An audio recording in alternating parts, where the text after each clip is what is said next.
ভবিষ্যতে এমন এক কম্পিউটার আসতে চলেছে যেটা পুরো জীববিদ্যা মানে পুরো জগৎটাকে পাল্টে দিবে। কেন বলছি? কারণ বিজ্ঞানীরা গবেষণা করে বায়ো কম্পিউটার তৈরি করছে। তো বায়ো কম্পিউটারটি আসলে কী সেটা তোমাদেরকে আগে বলি। বিজ্ঞান তৈরি করছে এমন একটা জিনিস যেটা হচ্ছে যে আমাদের ব্রেনের যে নিউরন, সেই নিউরনের সঙ্গে সিলিকন মিশিয়ে একটা কম্পিউটার তৈরি করা হচ্ছে।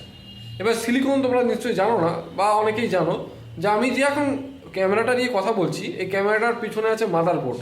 সেই মাদারবোর্ড তৈরির পিছনে সিলিকনের হাত আছে। তো সিলিকন ছাড়া কোনো মাদারবোর্ডই তৈরি হওয়া সম্ভব নয়। আর সেই সিলিকনের সঙ্গে আমাদের মস্তিষ্কের নিউরন বা আমাদের মস্তিষ্কের সেল ব্যবহার করা হচ্ছে। এই দুটোকে মিশিয়ে একটা চিপ তৈরি করা হচ্ছে।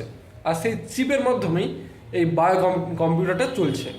আর বায়ো কম্পিউটারটা তুমি ভাবতে পারছো না যে কেন চলছে আর কেন এই জিনিসটা করছে। কারণ এইটাই যে কোনো কম্পিউটারকে শেখাতে হয়, কোনো কম্পিউটারকে প্রোগ্রামিং করতে হয়, অনেক কিছু করতে হয়, কোডিং করতে হয়, তবে একটা রোবটকে বা কোনো কম্পিউটারকে সিস্টেম তৈরি করতে আমাদেরকে তাকে শেখাতে হয়।